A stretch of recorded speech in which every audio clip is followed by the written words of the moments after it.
escort His Excellency and invite him to address the Assembly.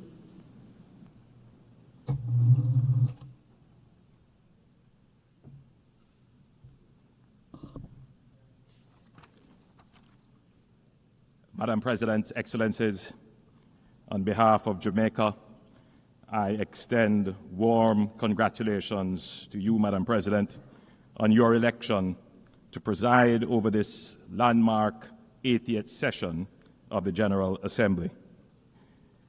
Just last week, Jamaica marked 63 years as a proud member of the United Nations. As we celebrate the UN's 80th anniversary, we reaffirm our unwavering commitment to the principles of the UN Charter. From decolonization to peacekeeping, from eradicating diseases to promoting human rights, the UN has achieved remarkable success over these past 8 decades. Yet, as we confront global challenges, including pandemics, climate change, armed conflict, and persistent poverty, we must acknowledge that our multilateral system requires urgent reform and revitalization to meet the needs of the 21st century. The UN 80 initiative is an opportunity to strengthen multilateralism with concrete action, institutional reform, and renewed political will. We must build a system that is more democratic, representative, and responsive to evolving challenges. Jamaica is honored that our permanent representative is co-chairing the working group on UN 80 mandate implementation review, along with the permanent representative of New Zealand, and we look forward to meaningful outcomes. Madam President, Jamaica believes in a future where multilateralism works for all, where no country is too small to be heard, where the concerns of small islands facing rising seas are addressed, where the benefits of globalization are equitably shared, and where international cooperation is based on respect for the sovereignty of each nation. Climate change, Madam President, is not a distant threat or an academic consideration. It is a daily reality for small island developing states like Jamaica. Frequent hurricanes, droughts, and erratic rainfall destroy infrastructure, displace communities, and set back decades of hard-fought progress. Jamaica has demonstrated unwavering leadership in climate action despite our limited resources. We have committed to achieving net zero emissions by 2050 and have implemented our national adaptation plan with specific measures to build resilience across key sectors, and we are on track to achieve our renewable energy target of 50% by 2030. However, our efforts and those of other SIDS are severely constrained by the lack of predictable access to financing. The promise of $100 billion annually remains unfulfilled. The Loss and Damage Fund established at COP28 was historic, yet its initial capitalization of $800 million is grossly inadequate. Developed countries must honor their commitments and scale up climate finance, recognizing that adaptation is a necessity for the survival of small island developing states. The global financing system remains fundamentally flawed. It penalizes reforming economies like Jamaica with high borrowing costs while ignoring our vulnerabilities. Through sacrifice, discipline, and sound management, Jamaica has reduced its debt to GDP ratio from 144% to now 62%. Yet we remain locked out of concessional financing because of outdated metrics based solely on per capita income.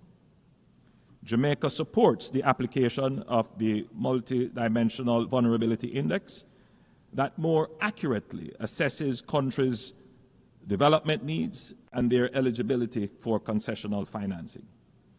Jamaica also strongly supports innovative financing mechanisms, including debt for climate swaps, debt for nature swaps, and blended finance instruments that can unlock private sector investments in sustainable development projects while reducing debt burdens.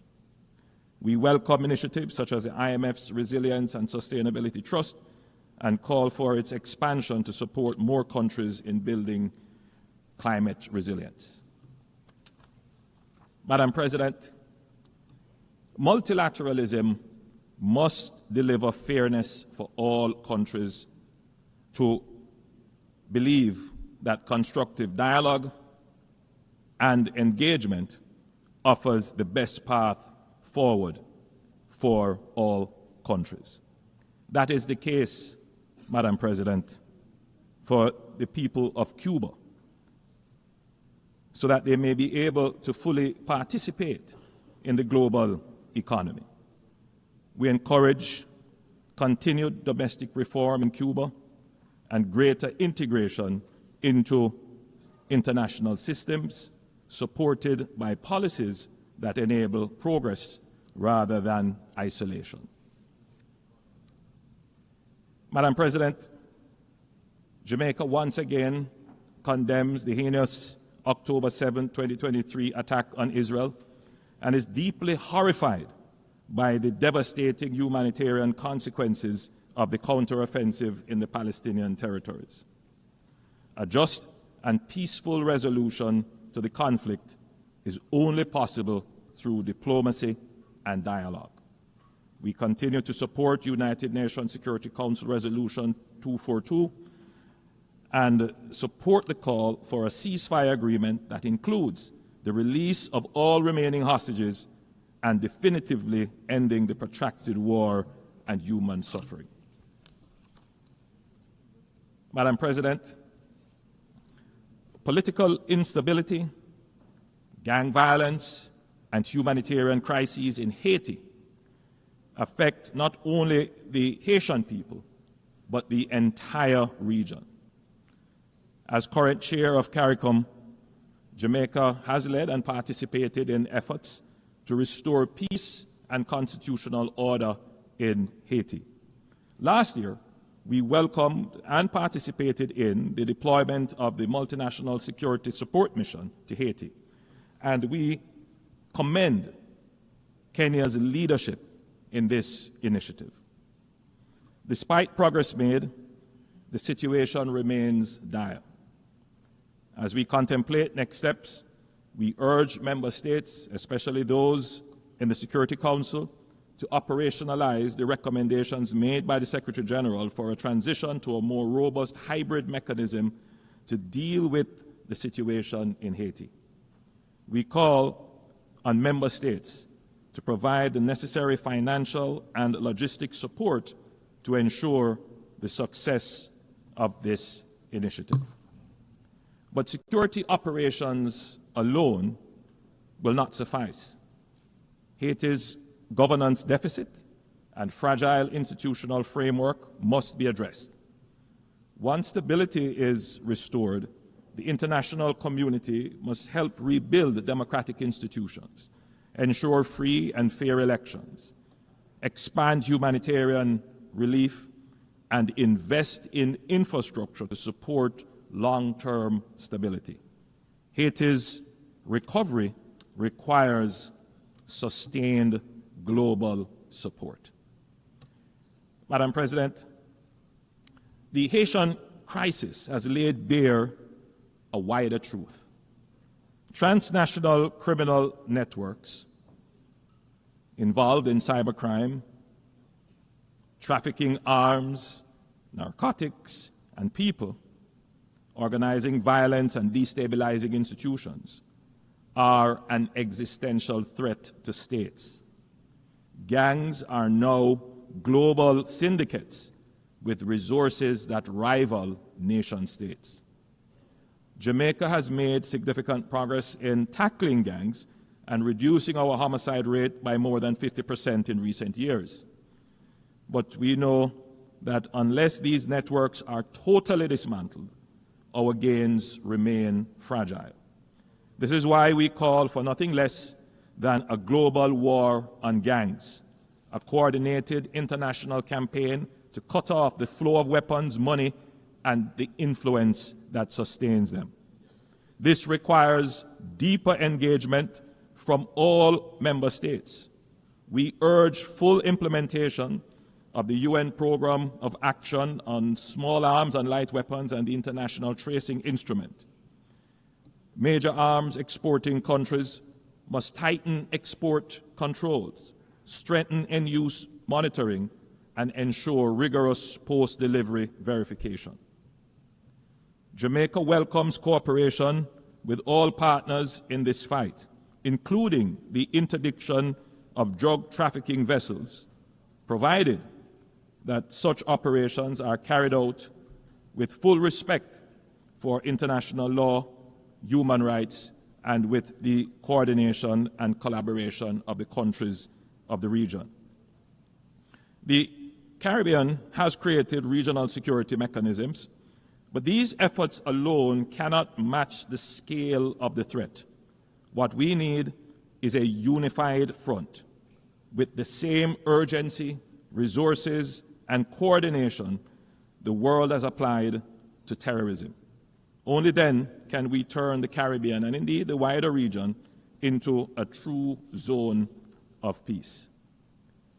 Madam President, at this 80th session, let us revitalize multilateralism and recommit to building a more resilient, equitable, and sustainable world. The challenges before us, climate change, debt, poverty, conflicts, and crime, are formidable, but our capacity for collective action is greater. Jamaica has shown that with sound policies, fiscal discipline, and good governance, small nations can achieve great progress. But to build on this progress, we need an international system that is fair, inclusive, and responsive. Let us not leave this assembly with words alone, but with commitments that deliver real change. Jamaica stands ready to work with all member states in partnership and solidarity to create a future defined by peace, prosperity, and dignity for all. Thank you, Madam President. Thank you, members. On behalf of the Assembly, I wish to thank the Prime Minister, Minister for Defense, and Minister for Economic Growth and Job Creation of Jamaica.